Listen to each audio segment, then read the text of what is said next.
Hoy en Frecuencia Pública se viene nuestra frecuencia literaria que hace tiempo esperábamos. Vamos a estar con la editorial La Pollera y en este caso con uno de sus escritores, pero sobre todo con uno de sus editores, gran amigo ya de nuestro programa, de nuestra radio, Daniel Campuzano, editor, profesor de literatura, que ha publicado las novelas La Incapacidad, No me vayas a soltar, El sol tiene color papaya y El último castor, por el cual estuvo hablando con nosotros acá en el Frecuencia Pública. Bueno, además te cuento, por si no lo conocieras, seguro ya lo conoces, escribe en diversos medios, está a cargo además de las colecciones de crónica y divulgación en La Pollera Ediciones. Así que bienvenido a tu Frecuencia Literaria, Dani, ¿cómo estás? Hola Dani, muy agradecido nuevamente. Y sí, me siento en casa. Qué bueno, de eso se trata. Tienes libros que nos vas a compartir que ya salieron de imprenta y ustedes además, algo que me llama la atención, Dani, no había visto que publicaran, o no recordaba, publicaron también autores extranjeros, ¿no?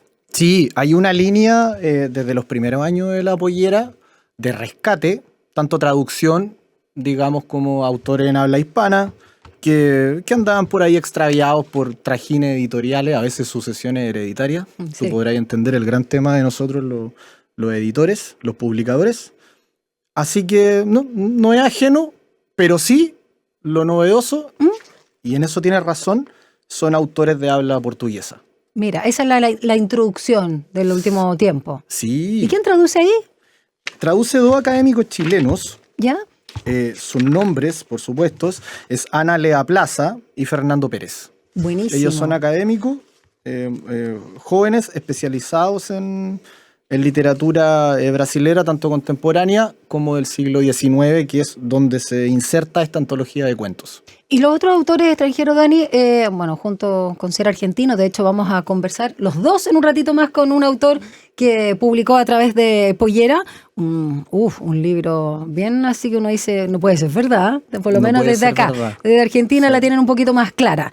Pero aparte de argentino, ¿qué otros autores, sobre todo de habla hispana, han publicado, de qué países, ¿no? En La Pollera? ¿O principalmente argentinos? ¿O de principalmente argentinos. Mira, contemporáneos tenemos a Leonardo Blacha, tenemos a Florencia Abate, tenemos a Zoe, tenemos a... Bueno, ahí voy a empezar a hacer una lista que, que se me va a omitir y después tú sabes que los autores te cobran inmediatamente. Sentimiento. Al salir de acá... Así son los artistas. Así son los artistas y los autores. Es como cuando ven que un autor está muy entrevistado y muy compartido, preguntan sencillamente. No es por vanidad, pero... No, claro. Pero ¿por qué me dejaste afuera? Ya, pero son varios autores. ¿Y hoy qué nos traes? Y partamos con lo que ya tienes y anunciar lo que ya se viene también.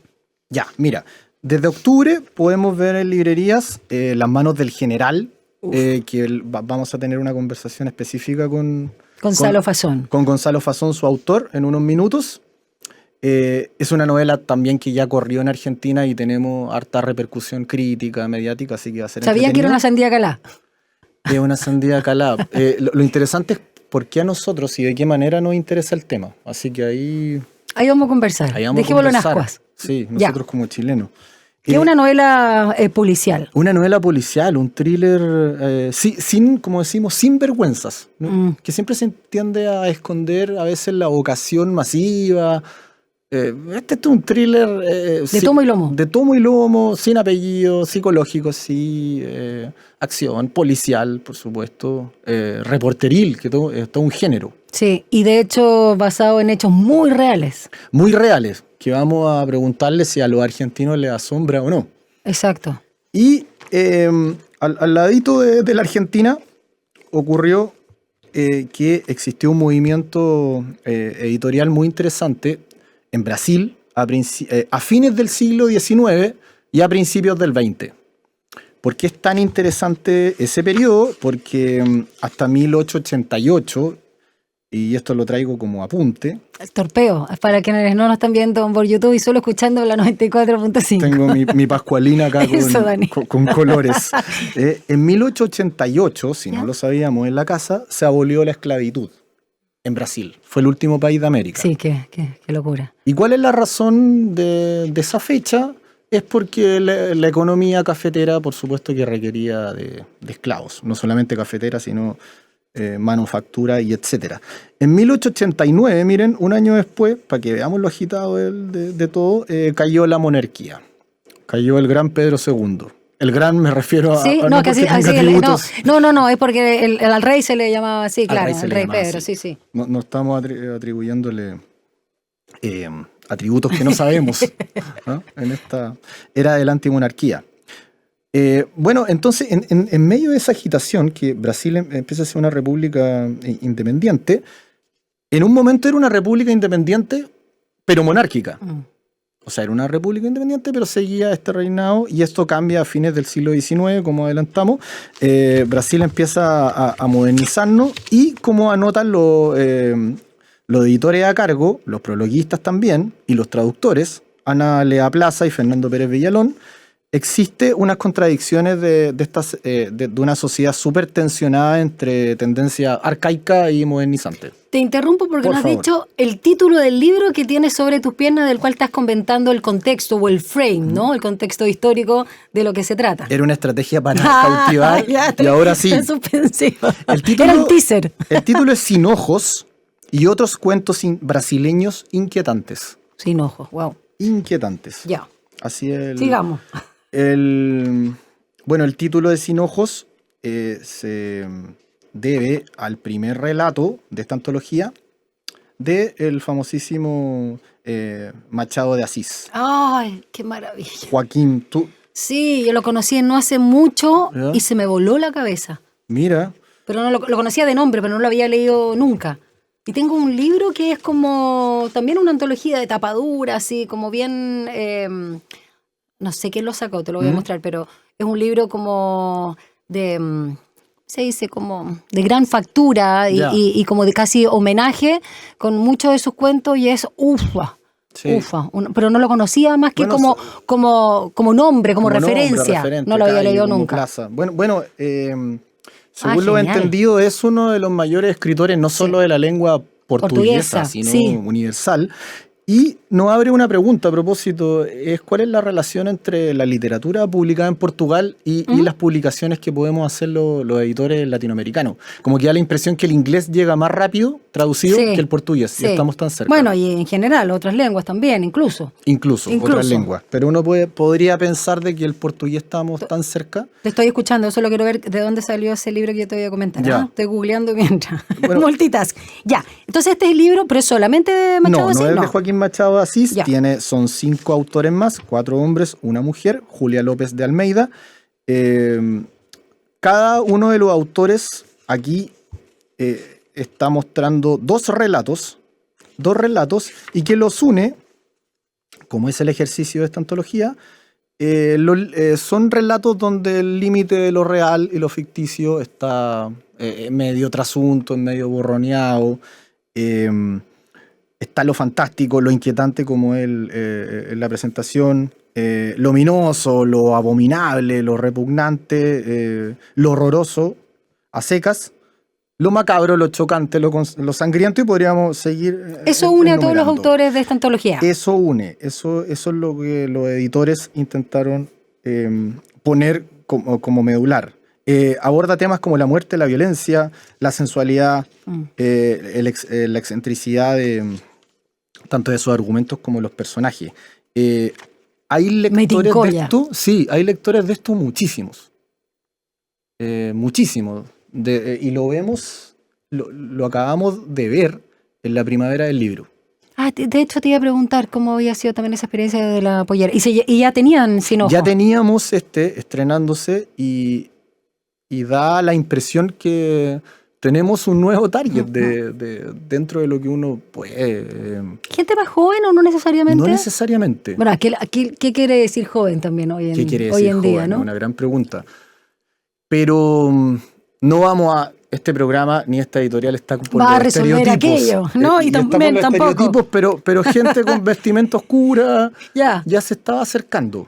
Pero harto joven, es cierto, ¿sabes que ahora me preguntáis? Harto Lector tipo escolar. también de Samantha Schweblin, de Mariana Enrique, de Stephen King. Ya, claro, más de los Shirley clásicos, entre Jackson, comillas. los Súper. clásicos, son como ese lector que sí, lo convoca lo horroroso, lo fantástico. Oye, a mí también me gusta. ¿Te gusta a ti? A pesar de que sufro lo horroroso real, que estamos Ya, comentando sí. todo lo que está pasando ¿Qué más de lo que en Chile y bueno, en todo el mundo, en las biografías personales también, por cierto, pero cuando uno lo lee con una muy buena pluma, como estos autores que tú estás describiendo, no sé, te genera no solo interés o morbo, que todos tenemos, la curiosidad, pero también como que te alivia de que tú no estás en ese punto, no tanto.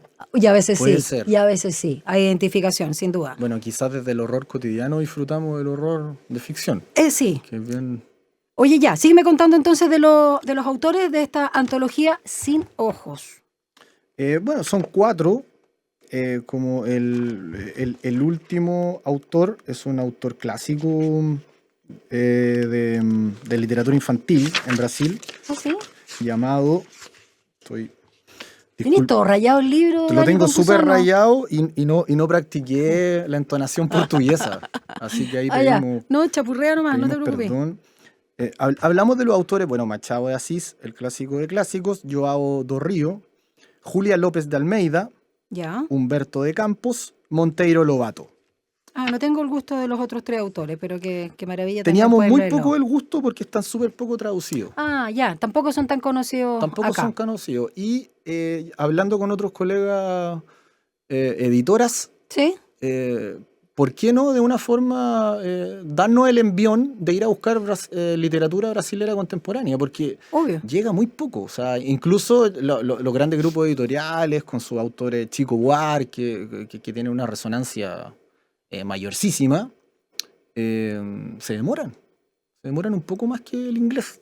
Y es muy curioso, porque claro, tú lo decías, no solo estamos tan cerca, sino que Chile en particular es un país que quiere mucho a Brasil y es recíproco además.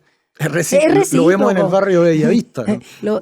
Sí, nos llevamos bien. O en el mall. No tenemos dificultades ni fronterizas ni de Claro. fútbol, porque no estamos al nivel. Los argentinos Tenía tienen más razón. problemas. Sí, tienes razón. Sí. Como que el brasilero nunca va a ser un tema acá de... No, para resquemor, nosotros es antipatía. como la versión luminosa Mm. del continente. Bueno, en fin. Ya, entonces, y ese libro, a propósito, quería preguntarte lo de lo del título. Tú me decías que era de uno de los cuentos de... Sí, uno de los cuentos Es de de Machado de Joaquín. Asís. Ya, Sí, perfecto. Un clásico onírico, terrible Y de esos autores, ¿a ti cuál es el que más te atrae o quizás por el que más conoces será Joaquín? No, yo ¿No? no. O sea, es el que más conozco como clásico. Los otros no había tenido el gusto más que de verlos desperdigados por ahí, en algunas colecciones. E insisto, sin ser totalizante, ni consignista, ni abanderado por la pollera, vemos bastante poco. Súper poco. Antología de relatos brasileros, bastante poco, y en este caso con traductores chilenos. Buenísimo. Nosotros también procuramos siempre darle todas las cabidas a los proyectos de traducción. Tenemos hartos traductores de inglés, vamos a tener ahora un proyecto en francés y probando con traductores. Y también siempre con clásicos de alguna manera, o porque aquí estamos hablando de autores, digamos que ya tan consagrados en Sí, su país de origen. Y bien muertos Claro. y son instituciones. Ya, sí. Y esa es la misma línea que van a seguir con los otros autores, ya sea de Francia o de otros países. Sí, en la misma línea, porque siempre es interesante cómo los libros cobran segunda o quintas vidas. Sí. ¿Qué es lo que pasa a nivel global en el campo editorial? De repente, de verdad, cada 2 años nos remece un libro que fue publicado el año 40 y por alguna razón adquiere una vigencia y un clásico se transforma en un nuevo clásico. Totalmente. Ya, repite el título para que le quede Sin ojos también. y otros cuentos Él lo sabe. brasileños inquietantes. Traducción de Ana Lea Plaza y Fernando Pérez. Y ese Académicos ya está chilenos. disponible. Está disponible para quien tenga esa afinidad con el horror, con lo fantástico, con lo sangriento Y los límites que hay entre aquellos. y los límites oníricos que todos conocemos. Buenísimo. Pesadillas. Ya, ¿quién más nos trae? ¿O quieres comentar también de lo que se viene para noviembre o lo que ya Se está? viene, a ver que tengamos unos minutos. Tenemos un mes que va a ser inclinado a lo científico y social. En primer lugar... Se me cayó el celular. No importa. Ups. En primer lugar, ya así va... por la divulgación. Tú eres parte del editor de esa colección, ¿no? Divulgación claro, científica. Tenemos la suerte de estar a cargo. Voy a hablar primero de un libro que nos llena de orgullo y representa quizá la dirección que buscamos a la hora de parar un catálogo en divulgación, que es sondear estos temas que a veces son incómodos, espinosos, medio álgidos, pero son muy distinguibles por toda la sociedad a nivel transversal.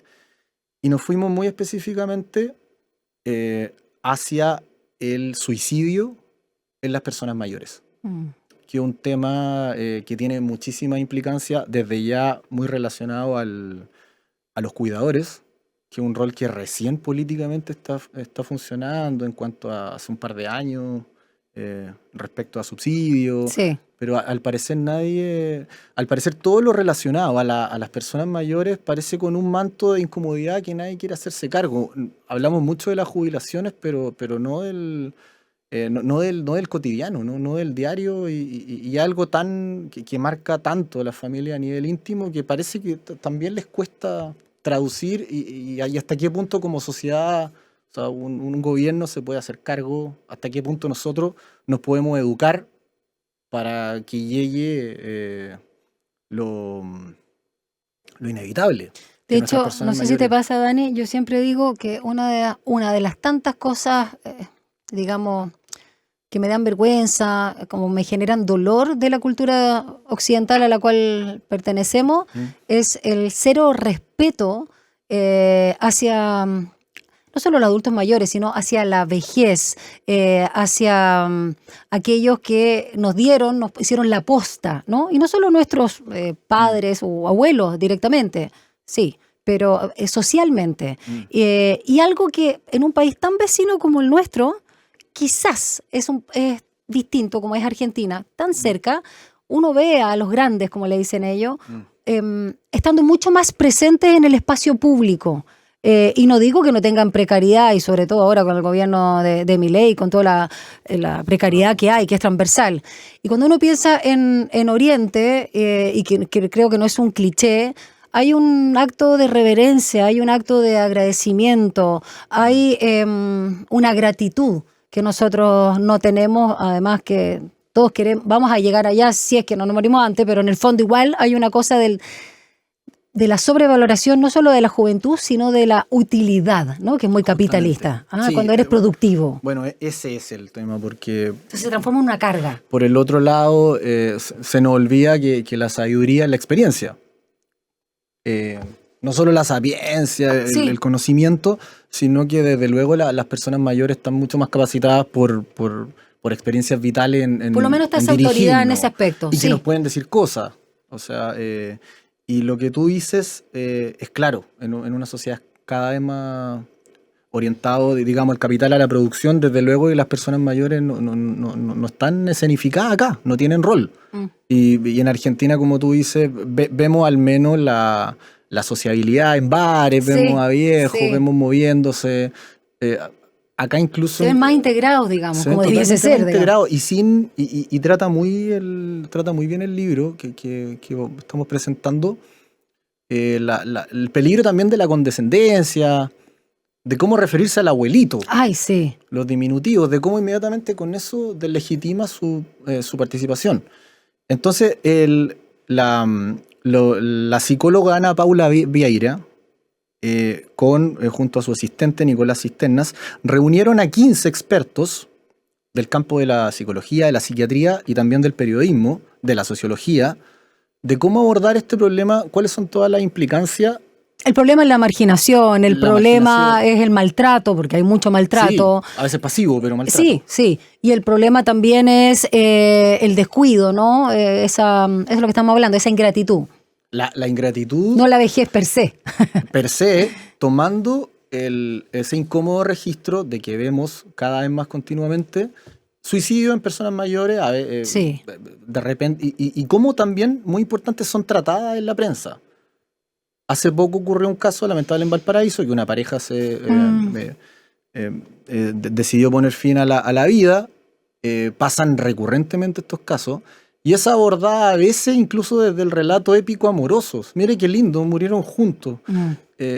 O viene nuevamente el concepto de abuelitos, pero ¿qué es lo que hay detrás? Es una decisión cada vez más consciente por las escasas también salidas materiales que tienen. Las jubilaciones no alcanzan, no les alcanza para los remedios. ¿De qué forma te haces cargo tú? Es un tema muy amplio. La soledad, el abandono, la pobreza, la enfermedad propia también por los problemas de salud mental. Exacto, todo se va sumando. Es muy complejo. Sí, no solamente la pérdida de memoria, el deterioro, sino también los problemas anímicos. Sí, absolutamente. Y Dani, además, imagínate con el aumento de las expectativas de vida a nivel global y también en nuestro país en particular, este es un problema urgente. Así que silencios, porque debemos hablar del suicidio en la vejez con los editores Ana Paula Vieira y Nicolás Cisterna. Sí. ¿Te puedo dejar comprometido públicamente para que pueda conversar con alguno de los autores? Ana Paula va a venir contigo acá. Excelente. Oye, y este libro, El hilo de la vida, un viaje por los secretos del material genético, de Juan Opaso. Cuéntanos un poco. Juan Carlos Opaso es un biólogo evolutivo chileno. Él es bastante joven, pero tiene un currículum abismante. Es cuando tú decías en qué momento. ¿En qué minuto? Claro con Freddy Turbina, no duerme. Es como Freddy Turbina. Tiene como un hombre menor de 50 años, puede estar en Harvard. La cosa es que vive en Valdivia. ¿Ya? Está sentado ahí.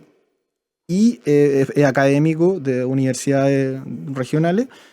Y él en sus estudios genéticos, que es su especialidad, primero no introduce qué es el ADN, por qué se llama la molécula de la vida, cómo ocurre la formación de nuevas especies, no solamente el humano. Y ahí hay algo muy particular en su relato y en su norte de divulgación, que el humano es una especie más. ¿Es correcto decir que el humano es una evolución del chimpancé, del bonobo y toda esa familia? No. Ese es como el primer... mira. No, como este chiste de Alvarito Salas, ¿te acordás de dónde venimos del mono? Parece que no ¿Qué es un chiste nomás? Es un chiste y bueno, ahí se mete en una serie desarrolla también ciertas anécdotas. ¿Juan es chileno? Es chileno. Ya, tráemelo también. Juan Cristóbal Opaso va a venir acá desde Valdivia. Ya, va a estar muy feliz. Más cerquita. Entonces él se mete a desenredar, mira qué bonita, qué atingente la palabra, así como las moléculas, y nos explica en qué momento los cromosomas actúan, qué hablamos y cuál es la importancia del descubrimiento total del famoso genoma humano. ¿Que te acordáis que hace 15 años todos hablaban de él? Sí. Y de repente como que se descubrió y pareció ser una noticia más, pero es posiblemente uno de los mayores descubrimientos, hallazgos, hazañas del humano jamás realizadas. Y ahora, a propósito de una noticia sobre un embarazo de una mujer que necesitaba un trasplante de riñón y sus dos hijos que tenía con su propio marido, o sea, el mismo material genético, no eran compatibles con ella y se dieron cuenta que el ADN, pero ya había pasado, estadísticamente es extraño el caso, que el ADN no es necesariamente aquello o lo único que nos distingue entre uno y otro o que nos emparenta, porque era una madre que tenía dos hijos, repito, con el mismo hombre, digamos, mismo material genético y no era uno era compatible y el otro no. Mira, como que hubieran sido hijos de otro. ¿Cachai? A propósito del ADN también. Y a propósito eso es lo que entendí. Sí, no, está perfecto. Ahí hablaremos con el autor, pero a propósito de eso, él también nos explica por qué somos compartimos la misma información genética como especies, como humanos, pero por qué de alguna forma sí somos únicos e irrepetibles, como diría la consigna, es por nuestro cruce aleatorio, o sea, genético. Bueno, te explica eso, y también cuál es la importancia del medio ambiente en estos cambios genéticos, cómo se regulan estos genes, y sobre todo, como te adelantaba, la desmitificación de ciertas cosas que se han de la teoría de la evolución. La teoría de la evolución está perfecta, pero no como la entendíamos. No como la entendíamos.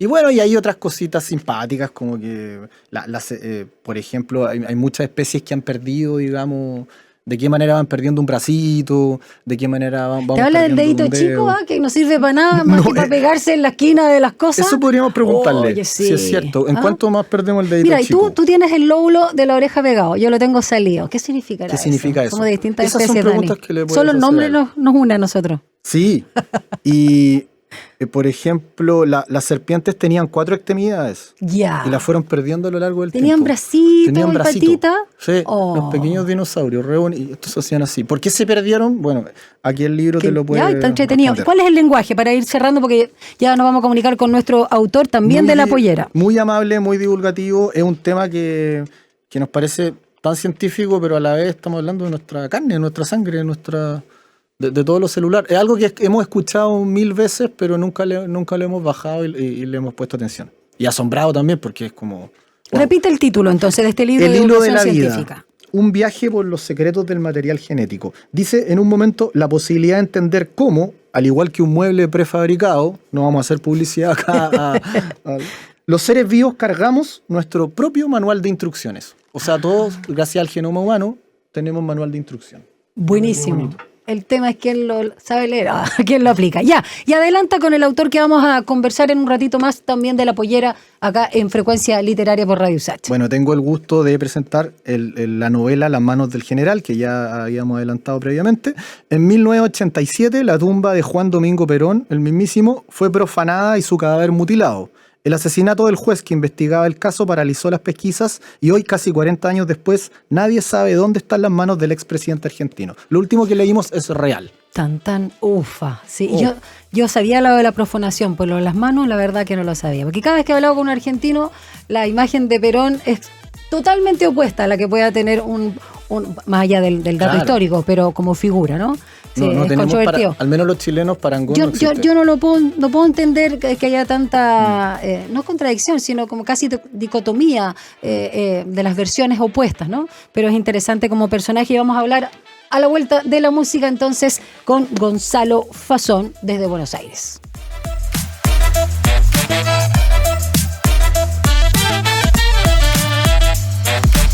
Bueno, como lo señalábamos con nuestro editor, escritor y compañero Dani Campuzano, tocayo, vamos a hablar de otra novela que acaba de sacar La Pollera Ediciones. Estamos hablando de Las manos del general, una novela policial. Fue una de las mayores conspiraciones de la historia de Argentina. El 29 de junio de 1987, la sombra de unos desconocidos se movió entre las tumbas del cementerio de la Chacarita, en la ciudad, por supuesto, de Buenos Aires. El objetivo, profanar la tumba de Juan Domingo Perón y mutilar el cadáver embalsamado, cortándole las manos. El año 2000, Ricardo Topo Moreno, periodista del diario Crónica, comienza a investigar un caso insólito. Un hombre aparece muerto, un Natalia, que creían que era Lingera, en una calle de Avellaneda. Lo inaudito es que tenía otras manos, que parecían de albañil o de un hombre más viejo. Y bueno, lo dejo ahí. Vamos a conversar entonces con su autor, Gonzalo Fasón. Y ojo, esta novela es ganadora de los premios La Pollera, de acá de nuestro país, de Chile, donde fue elegida entre 250 novelas de toda Sudamérica para que sea editada y publicada tanto en Chile como Argentina. Gonzalo Fasón desde Buenos Aires está con nosotros acá en Frecuencia Literaria. Gonzalo, bienvenido. ¿Cómo estás? Hola Dani, ¿cómo estás vos? Hola Dani, ¿cómo estás vos? Hola Gonzalo. ¿Cómo estás vos? ¿Cómo están Bueno, ustedes? Muy bien. somos dos Dani acá. A ver, parto disparando yo y nos vamos turnando con Campuzano, más fácil, ¿ya? Con Campuzano, así como en el colegio. A ver, yo la verdad sí sabía de la profanación de la tumba de Perón, también se habló en su minuto de Evita, y de todos estos casos que parecen de ciencia ficción, ¿no? Conspirativa. La verdad lo de las manos no lo sabía y quedé un poquito en shock. ¿Por qué decidiste tomar este hecho histórico, comillas, ficcionándolo? Porque hay un comillas interesante acá. Llevar un hecho no solo periodístico, histórico, por supuesto, valga la redundancia, la historia no solo argentina, sino latinoamericana por la figura de Perón, y llevarla al lenguaje de la ficción o la historia novelada, como quieras. Mira, a mí esta historia me toca de muy chico. Yo en el 87 tenía 14 años. A los 14 años me entero, me cuentan de que habían entrado en la bóveda de un señor que había sido presidente y se habían llevado sus manos y las manos no habían aparecido nunca. Y eso me pareció como un delirio, ¿no? Sí. ¿Cómo eso podía pasar? ¿Cómo a alguien se le ocurrió y cómo lo podían hacer? Y yo tenía claro quién era Perón. Después con el tiempo fui entendiendo quién era Perón y ese suceso fue creciendo en mi cabeza. Y siempre una pregunta sin responder, porque esas manos que desaparecieron en el 87 hoy todavía siguen desaparecidas, nunca más aparecieron. Cada año, cada 1 de julio, que se conmemora un nuevo año de la muerte de Juan Domingo Perón, se conmemora también un año de la desaparición de sus manos. Y me pasé toda la vida leyendo en los diarios y viendo noticias, un año más de esas manos que no están, esas manos que no están, y eso fue como, me atravesó. Cuando eso se transforma en historia eh, y quiero escribir sobre el caso, la verdad es que hay un vacío, la verdad que yo no iba a poder llenar. Digo, hay algunos libros periodísticos, documentales sobre el caso, que están inconclusos, por supuesto, como el caso en sí mismo. Y ese vacío que quedaba solo se podía completar con ficción, ¿no? Yo siempre digo, el vacío que deja la realidad se completa con ficción. Entonces, cuando me surge la imagen esta de un hombre con otras manos, unas manos que no son propias, y que eran las manos de Perón, solo podía ser una ficción. Obviamente que después en el libro vas a encontrar un montón de anclajes reales y de la realidad y sucesos policiales reales, históricos y personajes reales, pero no encontré otra forma de escribirlo que no sea alguna ficción. Bueno, el hecho da para lo mismo. Te toca, Campuzano.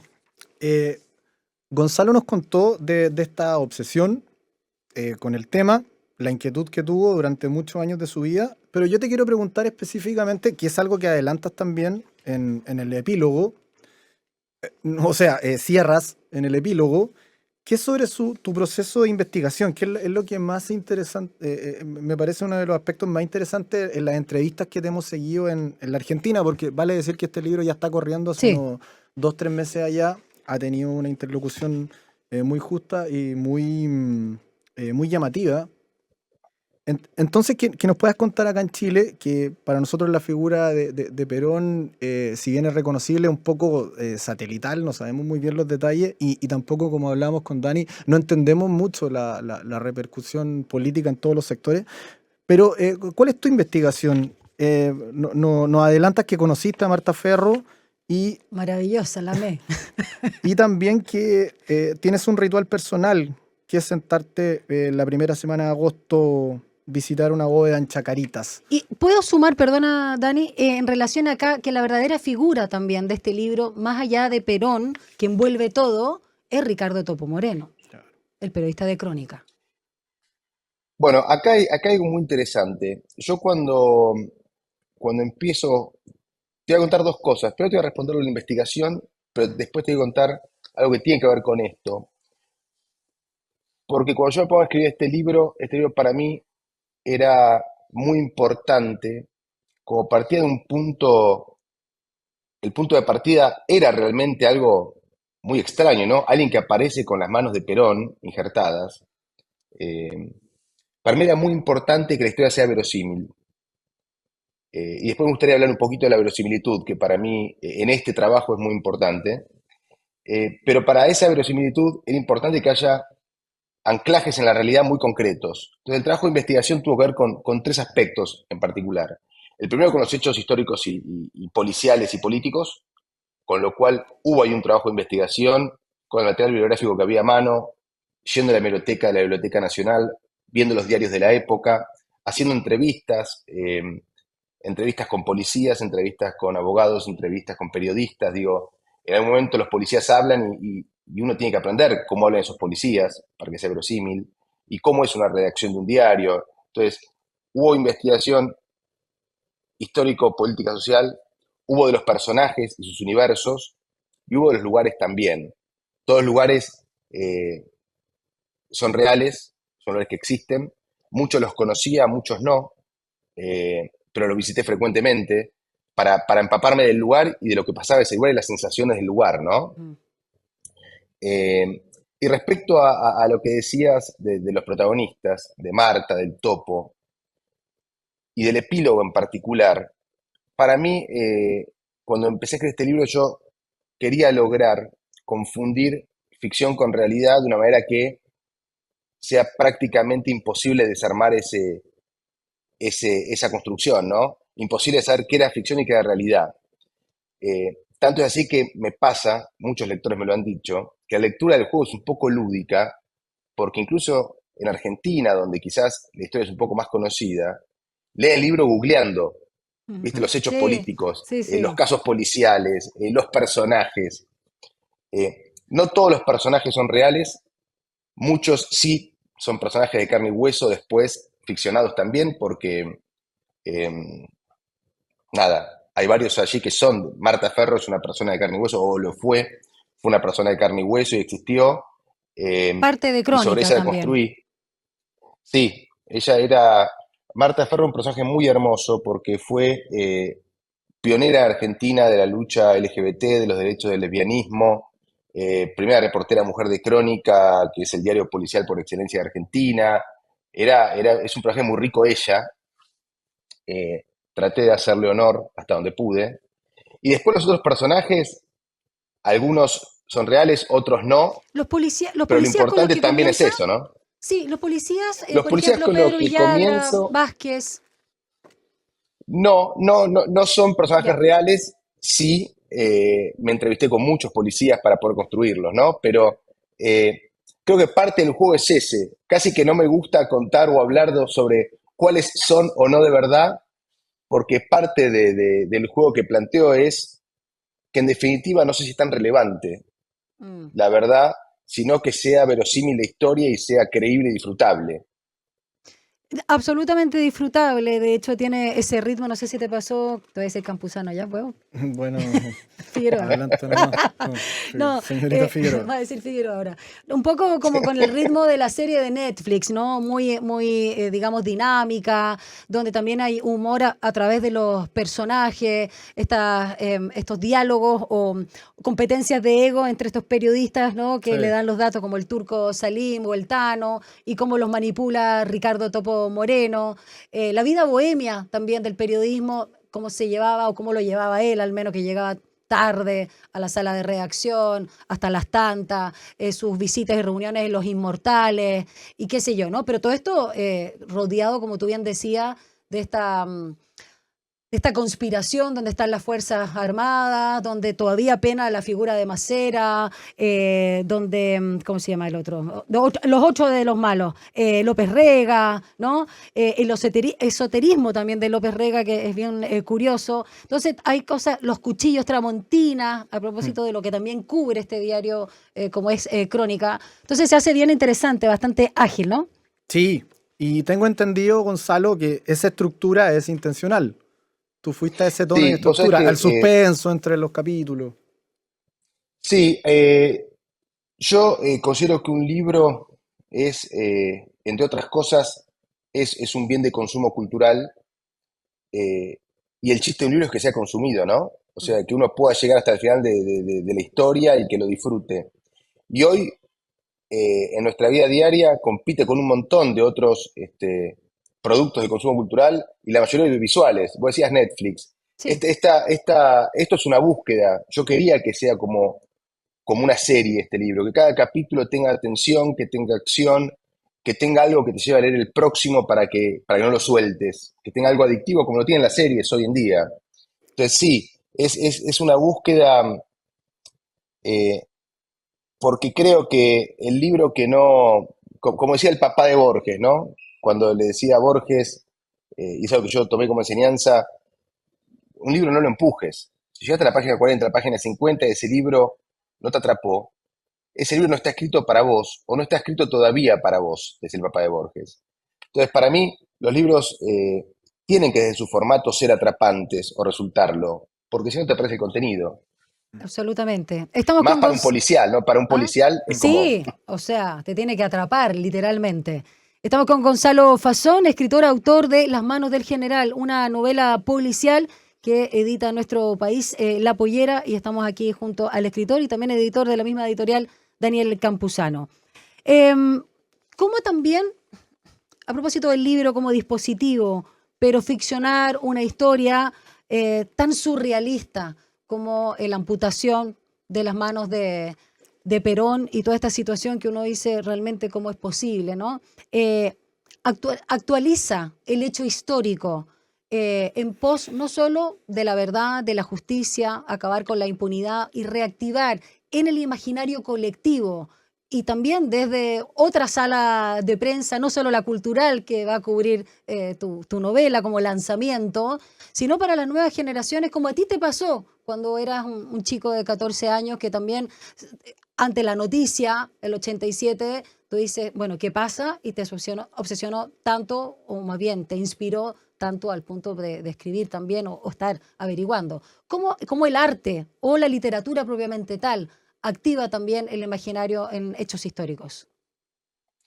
A mí me parece que hay algo de lo que habla la historia. Primero, contarte que esa historia en sí, el caso policial, político, histórico en sí, es, eh, es un delirio en sí mismo, Sí. es una locura en sí mismo, ¿no? Vos pensás, me quiero tomar 30 segundos para esto, entra un grupo comando a un cementerio público, eh, a 50 metros de la oficina de administración, se toma el trabajo de entrar a una bóveda.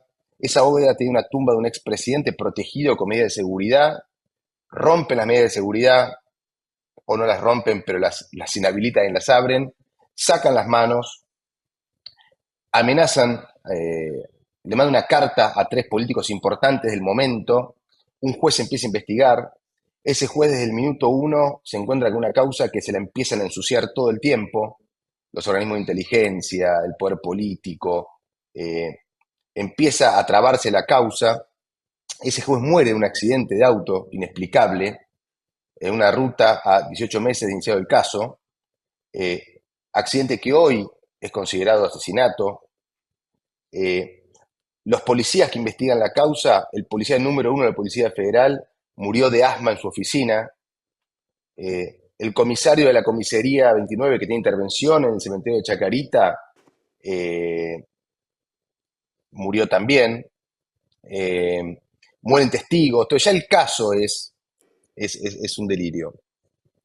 Y cuando hablas vos de la ficción sobre el caso y la relevancia que tiene, eh, este caso y otros que trata el libro, en definitiva, arrastran o tienen como una impunidad, ¿no? Que en todas las sociedades existe, pero lo más triste que me ocurre a mí es que a mis 14 años el caso estaba impune, y no solamente hoy sigue impune.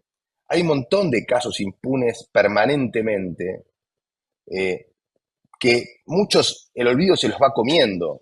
Digo, las nuevas generaciones aquí en Argentina no están tan al tanto de estos casos. Y me parece que hay que tenerlos vivos. Me parece que es el lugar del escritor para luchar contra la impunidad de alguna manera, ¿no?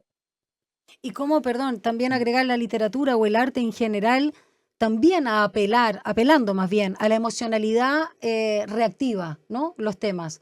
Que algo que quizás no sé, un artículo netamente periodístico no lo logra porque no es su fin apelar a la emotividad, sino al informar y a la verdad, y con suerte.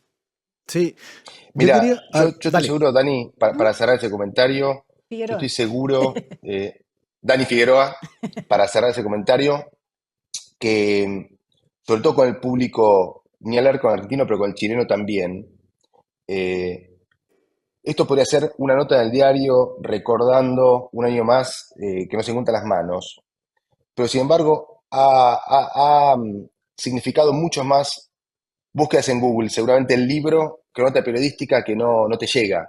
Digo, el libro a atraparte en la historia y a enroscarte y empezar a querer descubrir el caso y la realidad, te lleva también a investigar personalmente, ¿no? Yo creo que el lector se transforma un poquito también en un periodista, en un detective buscando la verdad Sí, o su verdad a partir del libro. exacto. Sí, te abre preguntas, no te las responde, no te las deja como un dato de efeméride. Oye, Totalmente. yo quería hacer una pregunta relacionada y a la vez un poco externa al caso, pero sí íntimamente vinculada. ¿Cómo podemos entender un poco la trayectoria del cuerpo de Evita Mm. en relación a lo ocurrido en esta historia? ¿En qué se conectan? El cuerpo de Evita Cuando en el 55 hay un golpe militar en Argentina, Evita murió en el 52, en el 55 caen los militares, derrocan a Perón, Perón empieza un exilio largo hasta comienzo de los 70, y el cuerpo de Evita desaparece, ¿no? El cuerpo de Evita, los militares lo entierran en Italia bajo un nombre ficticio, desaparece de la historia argentina el cuerpo de Evita, y el cuerpo de Evita se conecta con las manos de Perón en un personaje que fue Licio Gelli de la logia PDUE, Propaganda Due. Licio Gelli es una persona que es un masón, es un tipo muy conectado a nivel mundial y es el tipo que le devuelve a Perón el cuerpo de Evita. Es el tipo que después abre el vínculo entre Perón y los militares para hacer posible el regreso de Perón a Argentina. Y es el tipo que aparentemente Perón queda en deuda por no devolverle todos los favores que le hizo. Eh, Algunas hipótesis sobre la desaparición de esas manos se conectan con este personaje, porque algunos ven en esa desaparición algún tipo de mensaje esotérico Mm. o místico. Entonces, la desaparición de Evita, del cuerpo de Evita y la de las manos de Perón están conectadas históricamente también de alguna manera. Más allá de que evidentemente los argentinos tenemos un fanatismo con Eso quiero hacer ir. desaparecer muertos o pedazos de muertos, ¿no? Quiero detenerme ahí, Gonzalo Fasón, me adivinaste, ¿no? Tuvimos ahí un poco de telepatía porque estaba pensando que, a ver, este delirio o lo que es macabro, la violencia, no tiene nacionalidad, sin duda, pero hay formas distintas de abordar justamente estas profanaciones o estas humillaciones también a ciertas figuras. ¿Cómo justamente en tu foro interno o ustedes como sociedad a propósito de cierto fanatismo, idolatría, no es tan delirante para ustedes una situación como esta? Porque estamos hablando de hacer desaparecer como los restos de una figura de poder que a veces se le da carácter de santo, siéndolo o no, da lo mismo, y entonces profanar los restos, el cuerpo, lo que queda, lo que debería quedar y a resguardo, se hace además, porque es contraproducente, se hace público por la violencia misma de la profanación y que uno no entiende mucho el sentido de alguien de que ya partió, pero el legado sí, la figura, y sobre todo con alguien tan controversial que desde Chile, la verdad, porque depende con el argentino que hables, no es como Pinochet acá, ¿no? Que guardando todas las proporciones y todo el respeto para ustedes, ¿no? Pinochet, aquí todavía hay un número muy reducido que lo defiende y todo el resto no, es el gran dictador. No estoy haciendo las mismas comparaciones de atributo con Perón, pero para algunos Perón es de izquierda por ser binaria, ¿ah? Reduccionista, y otros de derecha y tampoco se entiende. Pero ¿por qué se da, cómo se entiende con la idiosincrasia chilena la profanación, mutilación de estos cuerpos, de estas figuras? Yo creo que yo los escuchaba antes de empezar la entrevista preguntándose cómo entender el fenómeno Perón en Chile. Pero es muy difícil explicar el fenómeno Perón. Perón en Argentina es ídolo y demonio al mismo tiempo, ¿no? Y con una ciudad polarizada en el cual, no te voy a decir que es mitad y mitad porque sea una exageración, pero digo, hay un gran porcentaje para el cual es ídolo y para el cual es demonio. Perón tuvo para mí, logró un fenómeno que en Argentina fue el primero que lo hizo, casi te diría que fue el único, Perón y Evita, ¿no? Mm. Ese momento histórico, que fue transformar la política casi en un acto de fe. No quiero decir religión, pero sí un acto de fe. Esa transformación de lo político a lo religioso es muy grande, pero en ser una figura que supera Evita, después se habló de Santa Evita, ¿no? Sí. Y estaba en infinidad de estampitas. Entonces creo que se transforman en íconos inmortales. Esa inmortalidad que les da esa cuestión casi religiosa hace que su desaparición sea casi como hacerlo desaparecer en vida. Digo, es tan fuerte el simbolismo que esa inmortalidad, creo yo, esto es una interpretación netamente personal, hace que desaparecido de muerto siga siendo igual de relevante o de impactante. Pero en Argentina, vos sabés que desapareció Evita de 17 años, desapareció la mano de Perón desde hace 30 años, 30 y pico de años, y en el camino también la izquierda se robó de un cementerio el cuerpo de Aramburu, que fue, nada, un militar, un dictador también, que fue el que estuvo metido en el derrocamiento de Perón en la década del 50. Entonces, es como que de ambos bandos se roban los muertos. Es algo que no sé cómo explicarlo, porque evidentemente es algo muy argentino, pero es posible. Pero también relacionado al comercio de santos, ¿no? Que se roban el dedo de la Santa Tanto. Sí, suena un es algo poco a eso. vaticano. Eso no es- Es que yo creo que hay algo, ¿viste? Por eso yo hablo de esta transformación de la política en fe, ¿viste? Porque hay algo medio religioso en todo esto, medio místico en todo esto. Pero Perón es un Totalmente. fenómeno difícil de entender y por eso hago esta comparación, porque más que entenderlo hay que sentirlo, ¿viste? Y lo sentís o no lo sentís. Pero vale decir que un lector chileno puede perfectamente tomar esta novela, Sin leerla duda. y Y termina entretenerse. siendo Para igual mí de sí, te digo fascinante. por qué. No, porque la novela, me lo han preguntado aquí, incluso los argentinos, me han preguntado en el acento del libro, che, es un libro muy peroncho, peroncho, viste, casi Ok. algo hecho de mala manera, ¿es peroncho? Digo, no, Perón es una excusa para contar una historia policial atrapante. Y yo digo, son las manos de Perón porque en ese momento de esa edad a mí me cruzó esa historia, pero puede haber sido los pies de Maradona, no sé, digo, yo creo que en algún punto la figura de Perón es y no es en la historia anecdótica, pero no es el centro de la historia. La historia es un policial Donde hay eh, impunidad, donde hay conspiración, donde donde hay hay... cosas que Sí, seguramente cruzan a chilenos y argentinos de la misma manera. sin duda, sin duda.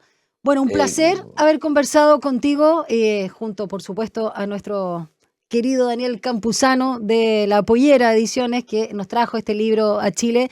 Solo para terminar, Gonzalo Fazón, me gustaría preguntarte también si estás, yo sé que estás obviamente en la promoción de las manos del general, por supuesto, estás abocado a eso, pero ¿tienes en mente o ya tienes en escritorio por ahí alguna idea de seguir en esta línea? Porque te resultó muy bien. no, ¿sabés qué? Es muy raro. Tengo mi segundo libro terminado ya, o Ah, una versión muy bien. acabada al menos, terminada, y fui para otro lado completamente diferente. Entonces, lo primero que me pasa a mí, digo, uy, voy a decepcionar a los lectores que les gustó la mano del general, porque voy a ir a Ya. buscar otra mano del general y es otra cosa lo que escribí. ¿Y por dónde Entonces, va? ¿Algo que eh, nos puedas decir? habla del ensamble familiar, habla de relaciones y vínculos familiares en situación de ensamble familiar cuando familias con hijos se encuentran.